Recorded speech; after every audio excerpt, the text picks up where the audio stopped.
Así es. Y en la primera parte del sínodo hasta ahora estoy hablando de la Iglesia universal, mundial.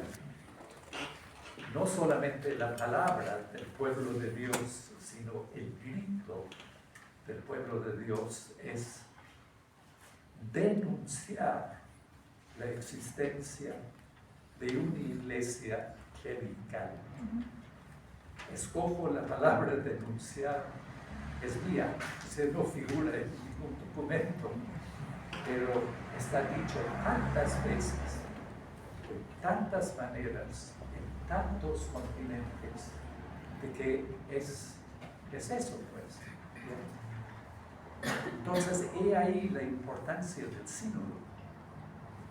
Creo que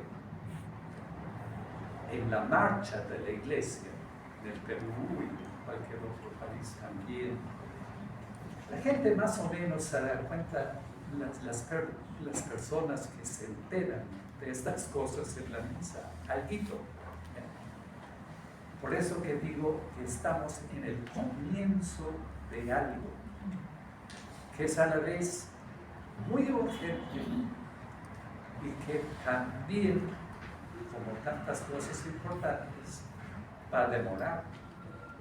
O sea, tenemos que ser también pacientes para comenzar a promover en serio una iglesia laical.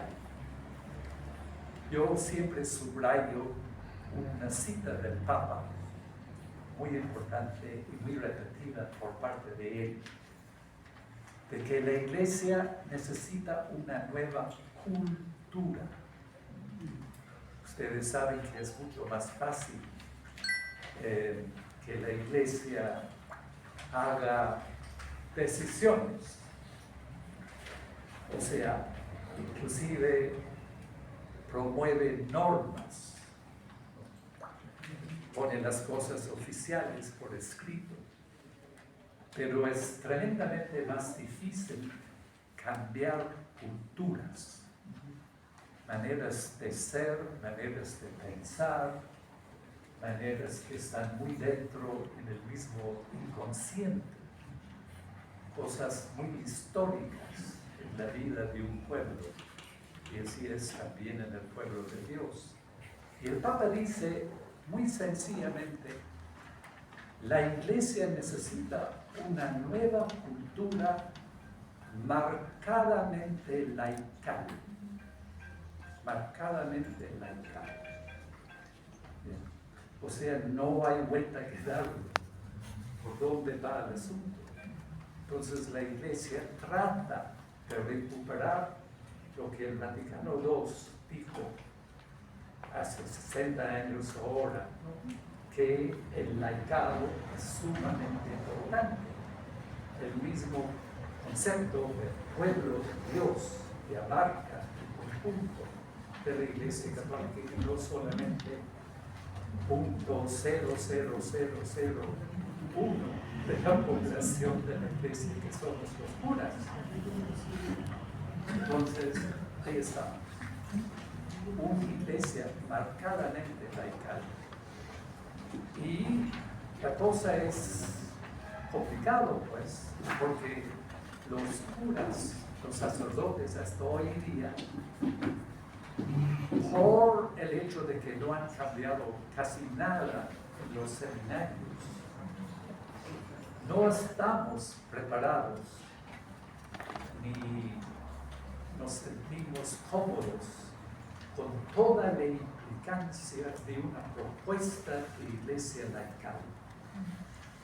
Porque lógicamente perdimos piso, perdimos poder, perdimos privilegio. Entonces, el grupo que está llamado a cambiar más es el mismo clero y los obispos. O sea, si hablamos de conversión, es eso. Y cuando hablamos también de una iglesia clerical, y lo digo con mucho respeto y de ninguna manera tratando de hacer un juicio tenemos que hablar de todo un conjunto de católicos muy cercanos a la iglesia, que van a misa, muchos de ellos todos los domingos, como hoy, y que viven muy seriamente su fe. Y sin embargo, muchos de ellos podrían ser vistos por parte de nosotros como también parte de la iglesia clerical, por el mismo hecho de que esto es el mensaje de formación que han recibido de los curas, de nosotros. Entonces, cuando hablamos de iglesia clerical, no solamente estamos hablando formalmente de curas y obispos, sino también la cultura quizás más cercana a la misma iglesia. Bien. Todo eso es una larga introducción.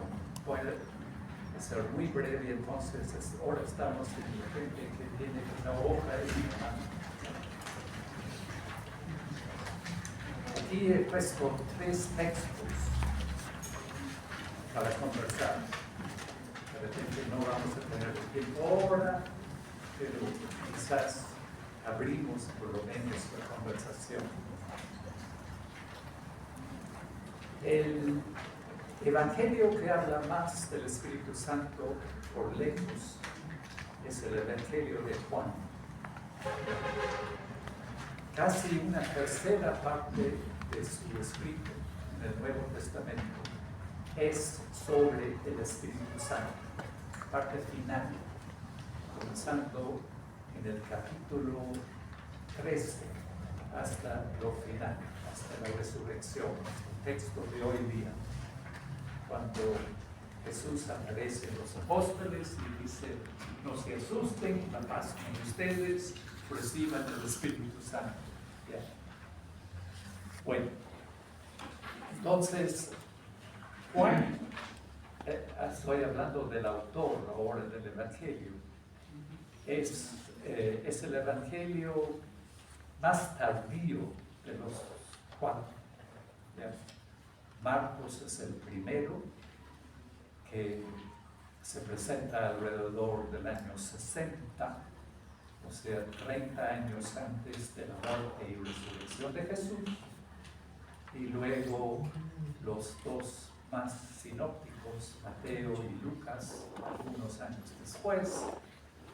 Pero el Evangelio de Juan data casi llegando al final del siglo, o sea, ahí por el año 90, más o menos por ahí.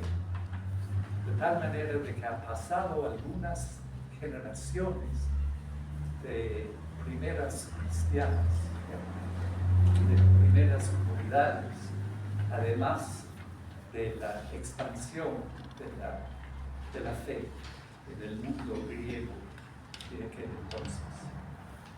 Bien, entonces Juan tiene un par de problemas muy importantes.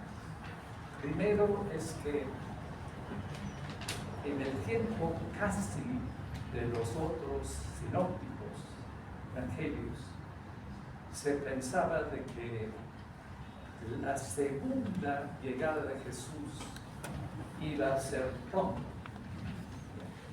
O sea, de que era una promesa, entonces el ambiente, o sea, 1 o 2 años después, o 1 o 2 generaciones después de Jesús estaba con eso.